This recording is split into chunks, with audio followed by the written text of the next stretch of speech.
नमस्कार, स्वागत है आप सभी का यूपी ट्रिपल एससी मुख्य सेविका भर्ती और यूपी ट्रिपल एससी से जो अस्थाई भर्ती हुई है एएनएम 92-12 भर्ती की।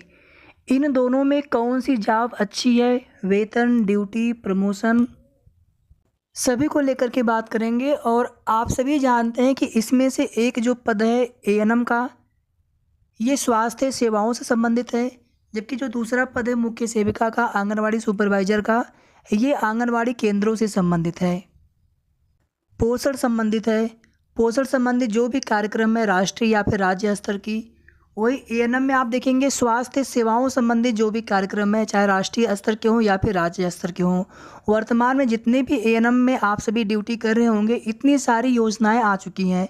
सबकी डाटा फीडिंग करना या फिर रिपोर्ट बना करके देना, रजिस्टर भी मेंटेन करना होता है। आप सभी को टारगेट बेस्ड वर्क दिया जाता है और मुख्य रूप से केंद्रों पर आपकी ड्यूटी होती है, उप केंद्रों पर, सब सेंटर पर आपकी ड्यूटी होती है। सब सेंटर पीएससी के अंतर्गत होते हैं। इसके अलावा आपकी वीकली मीटिंग भी होती है, सुपरविजन भी होता है आपके कार्यों का।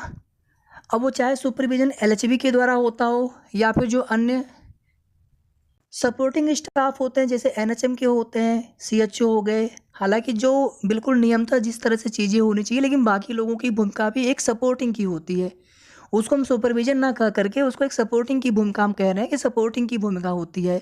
और उसी तरह से उन सभी भाइयों बहनों से भी रिक्वेस्ट होता है कि जो भी, चाहे वो सीएचओ हों, चाहे यूनिसेफ के या फिर डब्ल्यूएचओ के मॉनिटर हो, तो सभी की भूमिका एक सपोर्टिव की होती है। कार्यों का निरीक्षण भी करना होता है। जहाँ पर कार्य आपने किया वहाँ पर जाकर के वो जांच भी करते हैं, देखते भी हैं कि कोई वहाँ पर बच्चा छूटा नहीं, या फिर कोई भी वहाँ पर जो सेवाएं दी जानी है, चाहे गर्भवती महिलाओं को या फिर स्तनपान कराने वाली महिलाओं को या फिर बच्चों को 0 से 6 वर्ष, तो उसमें कोई सुविधाएं छूटी तो नहीं, कोई वहाँ पर छूटा तो नहीं है। इस तरह से उनको भी एक रिपोर्ट बनानी होती है। और आप सभी जानते हैं कि जब मीटिंग होती है जिले वाली, डीएचएस वाली, तो उस मीटिंग में उन्हीं लोगों से पूछा भी जाता है।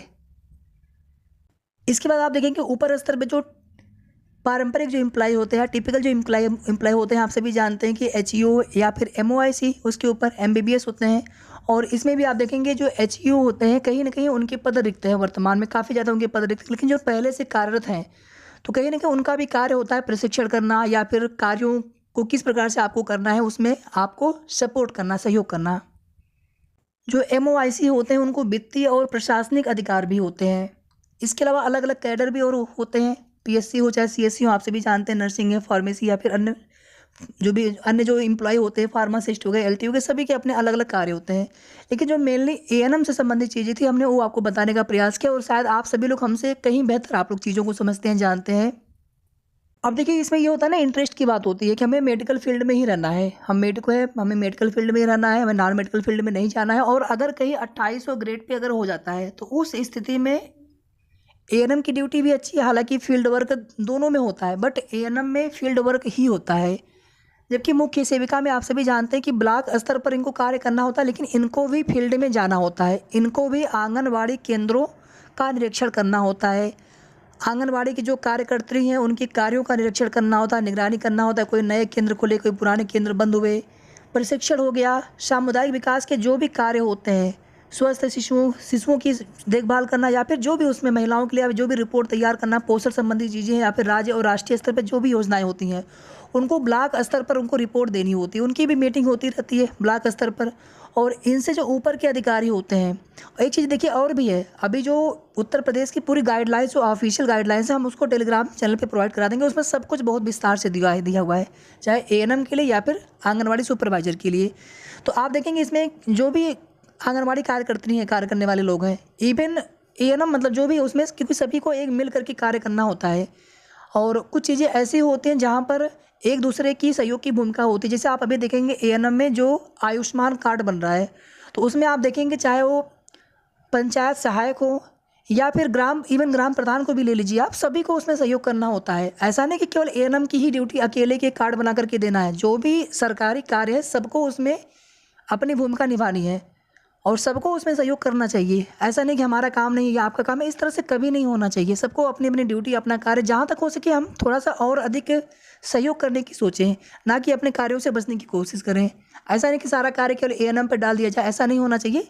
तो इस तरह से एक जो ड्यूटी आपकी लगती है सब सेंटर पे, और उसमें भी जो चीज़ें होती है ना, आपको पहले से प्लान बना करके जाना होता होगा कि इस तरह से हमें प्लान बनाना है, किस तरह से कितना टारगेट है उसको कंप्लीट करना, चाहे आरआई का कार्यक्रम हो, चाहे आईएमआई का कार्यक्रम हो, वैक्सीनेशन इम्यूनाइजेशन का कार्यक्रम हो, मतलब बहुत सारे जो भी चीज़ें हैं। इसके अलावा जब डाटा फीडिंग करना हो या फिर रजिस्टर मेंटेन करना हो या फिर रिपोर्ट बना करके देनी हो, एक मंथली रिपोर्ट भी आप सभी को देनी पड़ रही है।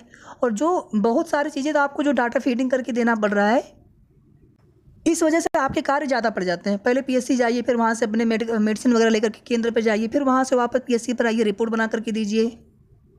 और एएनएम को सपोर्ट करने के लिए आशा होती हैं, जो AWW होती हैं, आंगनवाड़ी कार्यकर्त्री वर्कर होती हैं।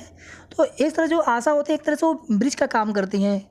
जैसे वैक्सीनेशन करना है तो लोगों को लेकर के आना, और आपकी ड्यूटी होती है, एएनएम की ड्यूटी होती है कि उस अपने कार्य को कंप्लीट करना, वैक्सीनेशन करना। अब कितनी तरह की वैक्सीन होती हैं, किनको कब लगाना है, ये सारी चीज़ें आप लोगों को, जो पहले से आप लोग कार्य कर रहे होंगे उनको तो पता होगा, लेकिन जो फ्रेशर, जो बिल्कुल फ्रेश रहे होंगे, तो कहीं ना कहीं उनको सीखने में अभी भी समय लग रहा होगा। सारी चीज़ें आपको भी पता नहीं चल पा रही होंगी। उसके बाद कहीं ना कहीं टीका लगाने में भी एक, अगर आपको पहले से नहीं, अगर आप वो कार्य किए होंगे तो आपको समय लगा होगा, धीरे धीरे आप सीखे होंगे उन कार्यों को। एक आप देखेंगे जो जन्म और मृत्यु का जो एक रजिस्टर भी होता है, वो रजिस्टर भी आप सभी को मेंटेन करना होता है। अस्पताल या स्वास्थ्य कार्यक्रम या परियोजनाओं के अनुरूप मरीजों और महिलाओं को सुरक्षित और कारगर देखभाल, जो भी राष्ट्रीय और राज्य स्तर के स्वास्थ्य कार्यक्रम हैं उनके क्रियान्वयन में सहयोग करना होता है एएनएम को। स्वास्थ्य संबंधी जो भी सेवाएं होती हैं। और वहीं अगर आप मुख्य सेविका में आएंगे तो इसमें पोषण संबंधी, न्यूट्रिशन संबंधी केंद्रों पर, आंगनवाड़ी केंद्रों पर कार्य करना होता है। आंगनवाड़ी जितने भी केंद्र, यानी आपके अपने ब्लॉक स्तर पर जितने भी केंद्र होते हैं, सभी के सभी जो आंगनवाड़ी कार्यकर्त्री होते हैं वो आपके सुपरविजन के अंतर्गत आते हैं। आपको सुपरविजन करना होता है। टाइम पे आपको फील्ड पे भी आपको जाना होता है, मुख्य सेविका को भी फील्ड पे जाना होता है, और उसकी रिपोर्ट आपको टाइम पे आपको अपने ब्लॉक स्तर पे अपने उच्च अधिकारी को देनी होती है। लेकिन अगर आप वर्तमान की स्थिति में देखेंगे तो आंगनवाड़ी सुपरवाइजर 2800 ग्रेड पे पर हैं। 2800 ग्रेड पे का मतलब हो गया कम से कम 15-16 हज़ार रुपये की सैलरी ज़्यादा मिलेगी। और अगला जो प्रमोशन इसमें होता है CDPO के पद पर होता है, यानी चाइल्ड डेवलपमेंट प्रोजेक्ट ऑफिसर, बाल विकास परियोजना अधिकारी, इस पद पर होता है। तो आप सभी जानते हैं कि ये ब्लॉक लेवल के अधिकारी हो गए CDPO सीधे, और ये रिपोर्ट देते हैं अपने उच्च अधिकारी को, जो कि जिला कार्यक्रम अधिकारी होते हैं। तो इस तरह से अगर देखेंगे तो आंगनवाड़ी सुपरवाइजर अच्छी भर्ती है एएनएम की तुलना में। बाकी इस बेरोजगारी में एक सरकारी नौकरी मिलना ही अपने आप में बहुत बड़ी बात है। परिवार को अस्थायित्व प्रदान करने के लिए सभी शौक आप पूरे कर सकते हैं, अपनी ज़रूरतें पूरी कर सकते हैं और एक अच्छा जीवन यापन कर सकते हैं। उसके लिए सरकारी नौकरी भले ही 1800 ग्रेड पे की ही क्यों ना हो, UP police constable 1900 grade pay की होती है, 2000 की होती है, और भी ग्रेड पे बहुत सारे बटे होते हैं, अलग अलग जो सर्विसेज होती हैं उनके हिसाब से। अब जो आप देखेंगे जो CDPO होते हैं उनके भी कुछ कार्य होते हैं अपने ब्लॉक में, और वे भी आंगनवाड़ी सुपरवाइजर्स के माध्यम से ही कार्य करते हैं। वो भी सहयोग की भूमिका होती है, उनकी भी निरीक्षण की भूमिका होती है, सुपरविजन की भूमिका होती है। महिलाओं के लिए, बच्चों के लिए 0 से 6 वर्ष, उनके शारीरिक विकास के लिए कार्य करना, ज़रूरतों को जानना, आपूर्ति योजनाओं को लागू करवाना, फीडबैक लेना, रिपोर्ट, निरीक्षण, आंगनवाड़ी केंद्रों की जाँच, बहुत सारे कार्य होते हैं।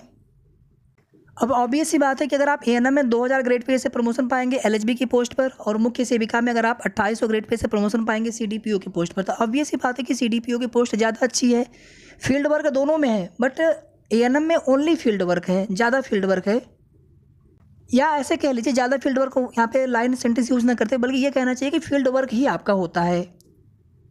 काम दोनों ही लोगों को ज़्यादा होता है।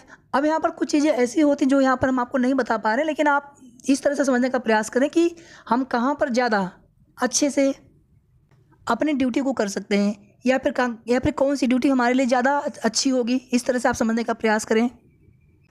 कितने दिन की ड्यूटी होती है? देखिए, ड्यूटी तो ऐसी ड्यूटी होती है, ड्यूटी रेगुलर होती है। डेली हम यहाँ पर वर्ड नहीं यूज़ कर रहे, रेगुलर यूज़ कर रहे हैं। रेगुलर मतलब होता है कि जिस दिन हमको जाना है, जिस दिन हमारा कार्य है, जिस दिन IMI का कार्यक्रम, तो कभी कोई छुट्टी नहीं होती है बीच में, आप देखेंगे। इसी तरह से आप देखेंगे बीच में, चूँकि पहले पर सब सेंटर के हिसाब से 2005 से पहले एक एएनएम की ड्यूटी लगती थी, लेकिन अब 2 एएनएम की ड्यूटी लगती है। तो उसी तरह से आपस में एडजस्ट करके ड्यूटी होती है अच्छे से, कि ड्यूटी भी अच्छे से होनी चाहिए, कोई भी कार्य जो भी चीज़ें हैं वो छूटना भी नहीं चाहिए। इसी तरह से आंगनवाड़ी सुपरवाइजर भी होते हैं, वो भी अपने कार्यों को करते हैं। उन्हें भी अपने जो आंगनवाड़ी केंद्रों पर जो आंगनवाड़ी कार्यकर्त्री होती है उनके माध्यम से कार्यों को करना होता है। अब यहाँ पर देखिए, कुल मिलाकर के मेरे हिसाब से अगर आप हमसे पूछेंगे तो वर्तमान की स्थिति में आंगनवाड़ी सुपरवाइजर की भर्ती या पद या फिर ये भी जॉब अच्छी है ज़्यादा एएनएम की तुलना में।